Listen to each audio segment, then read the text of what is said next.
Hello, my name is Yves Veuillet. Don't try to pronounce it, it's too hard. I'm an IBM employee. I'm workforce diversity leader for IBM Canada. I joined IBM in 1992, and 4 years before I had a motorcycle accident. I broke my spinal cord and I became paraplegic, a wheelchair user. I was still a student. I was 21 when I had this accident. So I had to kind of reinvent my life, think differently, and to approach my new life from scratch. And at that time, the universities and schools in general in Belgium were not accessible, which means that I had to think of a new approach, whether I would keep on studying to graduate differently, or whether I would find a job. And then I decided to try to find my place in the society. I started my career in a school as an administrator. In 1992, I applied for a job in IBM as an administrative assistant for a marketing department. And I must say that thanks to this long tradition of inclusion in IBM, despite the fact that I had been a wheelchair user for 4 years already, they decided that I had the appropriate skills to do the job I was supposed to do at that time.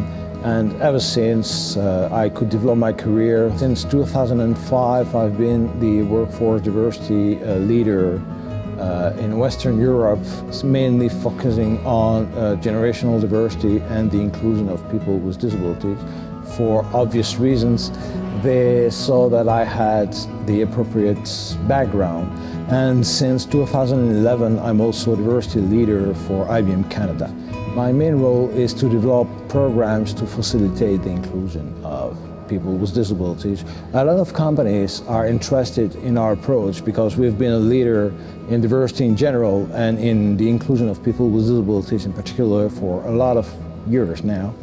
And there is always one question that you need to answer prior to any kind of conversation you would have with CEOs or HR directors. Why should I hire a person with a disability to do a job that a person without a disability can do? As long as you have not tried to provide a clear answer to that question, you can think of the most wonderful, beautiful programs to help the inclusion of people with disabilities in the workforce.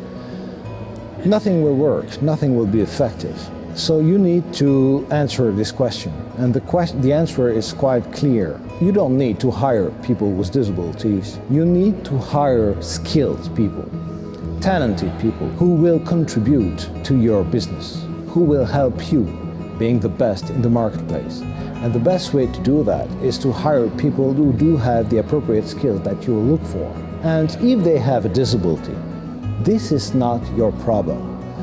Your role as an employer is to provide an environment which is accessible enough for any kind of any employees to be able to be as productive and to be able to contribute to your business the best they can. And that's why I would like to insist on the role of the person with a disability himself. It's my role as a person with a disability to clearly define and express my possibilities and my limit.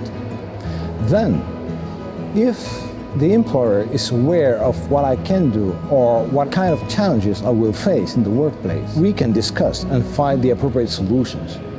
But the tendency for a lot of people with disabilities is to expect everything from others. We expect public authorities to provide us with an environment, infrastructure, buildings, etc., which are fully accessible. We expect the world of academics or education to provide us with schools, infrastructures that are fully accessible. All these different stakeholders do have their own role, but we also have a responsibility of being the actor of who we are, being the ambassador of ourselves. But our disability is a fact. I live with it. I am not my wheelchair. I live in a wheelchair. I use a wheelchair, but I am not my wheelchair. So if you get this message to the employer, they will see you as a human being who's not walking, who's using a wheelchair, but primary a human being. I will be able to work, I will be able to interact with anyone, with clients, etc., as long as you don't see me as a wheelchair, but as you see me as a wheelchair user. I think that the first advice I would give is to be honest, not to hide anything at all. Be clear about what you expect from the employer. If you need a ramp to be concrete, or if you need lower shelves in order for you to be able to grasp things, say that clearly. The employer most of the time is not always very clear about your needs. So it's my responsibility, again, to speak up, to be clear about what I need. But I can say that in a positive manner. You don't need to be aggressive. If you don't disclose your disability on your resume, for instance, what kind of message do you convey to the person that will meet with you? I'm not comfortable with who I am. Your disability is neither negative or positive. It's a fact. The way I mentioned it on my own resume is as a casual fact. In 1997, I had a motorcycle accident which made me paraplegic, a wheelchair user. That's it. You don't have to say more. They don't need to have details about your health, conditions, etc. It's not their role. What they look for is an employee who's able to do the job, right? Whether I like it or not. I live with a wheelchair, right? And so I have to make the other person, my HR person, my boss, comfortable with this, because it's not his problem. So if I need a special accommodation, I will say that positively but clearly. If you don't provide me with this tool or with this application, whatever, I will not be as productive as you expect me to be. So it's in your interest, in the interest of your business, to provide me with the tool I need. Then it will be my responsibility to show you, to demonstrate my skills, to demonstrate that I can be as effective as anybody else in your workforce. And then you will forget my disability. You will think of me as an employee with a disability, but not as a disabled employee. The role of the person with a disability is to make the other person comfortable. And if that person is not disability confident, it's my role as the employee to show him, to make him comfortable with this. And humor is a very good tool. In order for me to dress in the morning, I need more time than you. But again, it's my responsibility to wake up earlier, to take the time to get dressed, right? I wish I could do that in 2 minutes, but I need more than 2 minutes. Same thing with the weather. The weather conditions are bad for everyone, but it's even more difficult for me. Then I have to find a solution, and I have to think about a different way of working. If I cannot go physically somewhere because the snow is absolutely impossible, I will rearrange this meeting, and we will do it virtually, either through video. Nowadays, we have enough technology, we have enough solutions.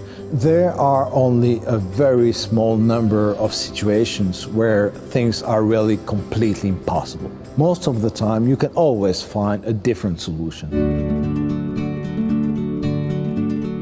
One advice I would give to the employer is don't make assumptions of what a person can do or cannot do. I'm labeled as a mobility impaired person, but again, as long as the environment is accessible. When I speak about environment, I speak about environment at large.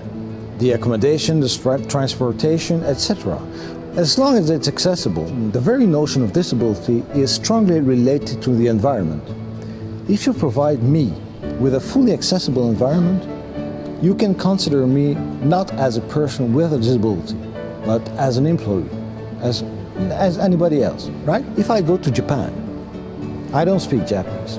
I don't read the signs. So whether I walk or not, if I'm in Japan, I am disabled because the environment doesn't correspond to who I am. And the same is true with a wheelchair. If I have to go to a country where the accessibility level is lower, then I will be in trouble.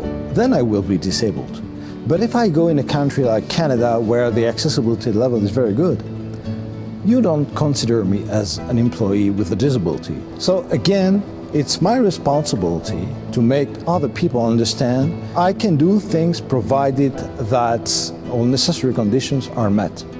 And then I can be as productive as anybody else. So if I was an employer, my first question would be clearly, what do you need from me? You are the expert of your disability, I am not.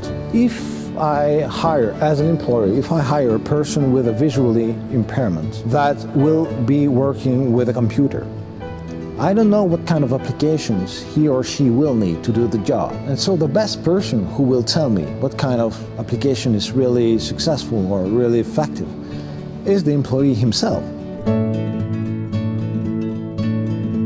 Since 2005, I'm responsible for international programs around diversity. I spend a lot of time traveling in and out of Europe in trains, hotels, planes, etc. Again, this is breaking a stereotype. As a mobility impaired person, you think that I am stuck in my wheelchair.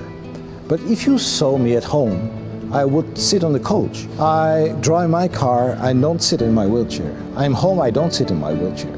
I go to this theater, I don't sit in my wheelchair. Stop making assumptions about who people are, what they do, what they cannot do. The notion of disability, again, is strongly related to the perception that others have. And we have a role as person with a disability to make other people comfortable and to try to contribute breaking stereotypes. You have the skills. Make sure that you are comfortable with it, and you will realize that your employer will be as comfortable as you are. In order to do that, you need to be at ease with who you are.